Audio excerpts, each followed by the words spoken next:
Hello everyone, and thanks for listening today. This is the RX Daily Dose.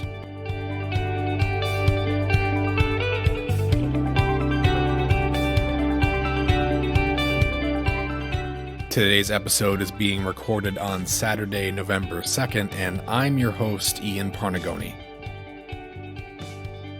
We update this podcast every week for healthcare providers, medical professionals, and anyone who has an interest in drug updates. Don't forget to like, share, and subscribe on all of your favorite podcast platforms and social media, including iTunes, Spotify, YouTube, and Instagram. All links can be found in the show notes below.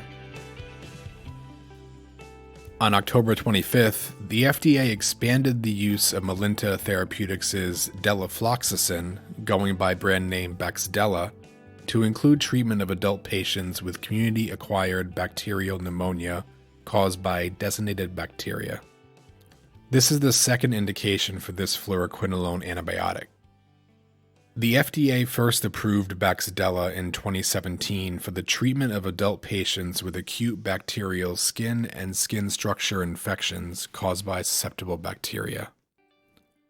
Fluoroquinolone antibiotics are used to treat infections caused by both gram-positive organisms such as various streptococcus bacteria, including MRSA, and gram-negative organisms such as Haemophilus influenzae, the most common cause of pneumonia, and various Enterobacter bacteria, and also E. coli.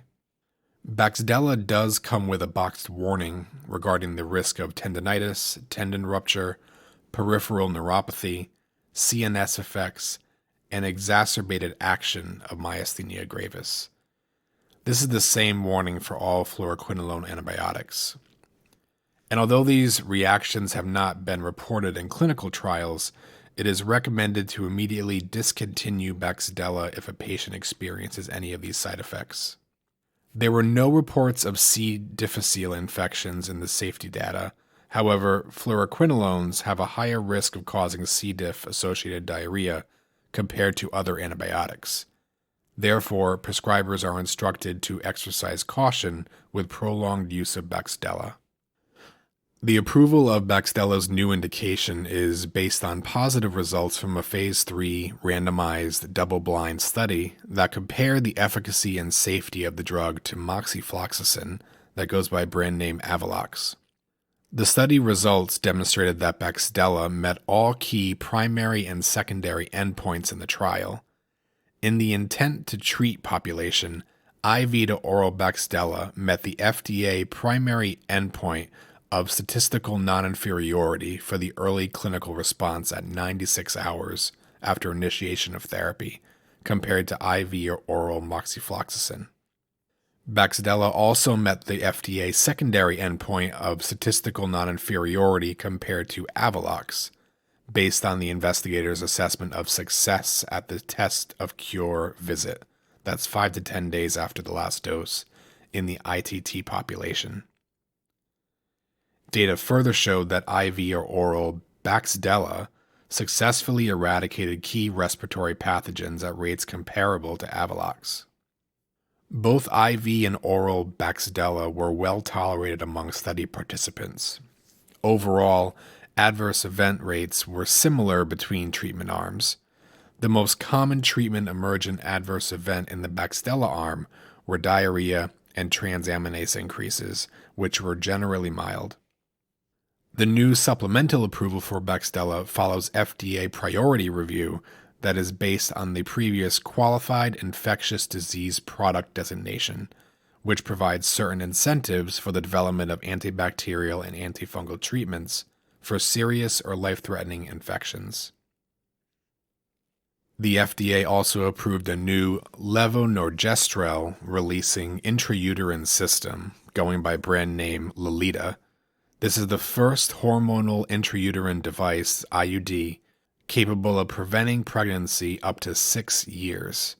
This is the longest duration device of its kind in the U.S. market to date. The Liletta IUD is a hormone-releasing system which first received initial FDA approval in February of 2015. It has since been redeveloped to include a single-handed inserter capability and now an extended duration of use. The FDA approval was based on a review of additional efficacy and safety data from the largest ongoing Phase 3 clinical trial in an intrauterine system in the U.S., that's Access IUS, with 1,751 U.S. women receiving Liletta. Liletta proved to be more than 99% effective in preventing pregnancy for up to 6 years in a diverse population of women. The study population in the Access IUS trial included women of various ages, races, and body mass index. Liletta contains 52 milligrams of levonorgestrel, which is initially released at a rate of approximately 20 micrograms per day. This rate decreases progressively to approximately 8.6 micrograms per day after 6 years. The average in vivo release rates of levonorgestrel is approximately 14.3 micrograms per day over a period of 6 years. The intrauterine system must be removed by the end of the 6th year and can be replaced with a new one if continued contraception is desired. Also this week, on October 30th, the U.S. Food and Drug Administration approved diroximel fumarate. It goes by brand name Vumerity, and being marketed by Biogen and Alkermes for the treatment of relapsing forms of multiple sclerosis, including clinically isolated syndrome, relapsing remitting MS, and active secondary progressive disease.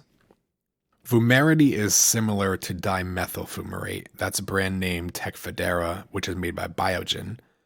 It's similar in efficacy, but has a unique chemical structure that may induce less irritation to the gastrointestinal tract, as demonstrated in the Evolve MS-2 trial. This trial was a Phase 3 multi-center, double-blind, active control 5-week study evaluating GI tolerability in Vumerity compared with Tecfidera in 506 patients with relapsing remitting multiple sclerosis. The study achieved its primary endpoint with patients taking Vumerity experiencing statistically significantly fewer days of GI symptoms, with a symptom intensity score of 2 or greater on the individual gastrointestinal symptom and impact scale, compared with Tecfidera. The most common adverse events reported in the study for both treatment groups were flushing, diarrhea, and nausea. The overall proportion of patients with adverse events leading to study discontinuation was 1.6% for Vumerity and 6% for Tecfidera. Of those, the proportion of patients who discontinued because of GI adverse events during the treatment period was 0.8% for Vumerity and 4.8% for Tecfidera. I also want to provide a quick update on some biosimilars that are expected to come to market over the next few months. For Avastin, Pfizer will likely launch the second biosimilar version at the end of this year. That will be called Zirbev. With Herceptin, there's multiple biosimilar products that are expected to launch. Mylan will launch its biosimilar version called Ogivri in November of 2019, and Pfizer has one coming out sometime in February 2020. Merck will have Ontruzant, and Teva will launch Herzuma. All of these will come out by middle of 2020. And one other biosimilar update, Rituxan has 2 biosimilars hitting the market relatively soon. First is Teva with Truxima in November of 2019, and Pfizer will be launching Ruxience in January of 2020. And last topic I have today is something that came across the news the other night, and I just brushed it aside since I see them all the time. But then came the FDA announcement. The FDA announced a nationwide recall of a batch of alprazolam, a generic version of Xanax, because of potential contamination.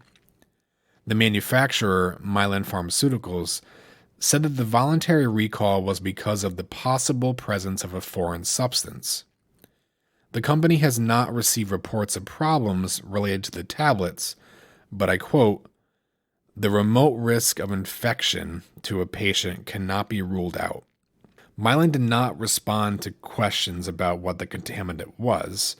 You think about saying something like the remote risk of infection, and people's minds obviously goes to serious, life-threatening disease, but trust me, when you hear something like this and put it in perspective, it's most likely not something that is life-threatening.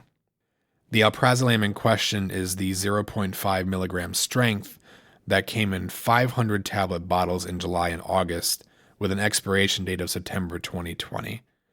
Patients are advised to contact their pharmacy. However, patients can also contact Stericycle at 1-888-843-0255 to return their product. And that's all I have for this week. I hope you enjoyed today's episode. I'll include all links and resources in the show notes below, so please go back and check those out too. Please connect with me on any of your social media platforms and give me feedback on what you listened to today. I'd love to know what you thought about the episode. And as always, feel free to like, share, and subscribe wherever you listen to your podcasts. And thank you so much for tuning in. I hope you enjoy the rest of your day.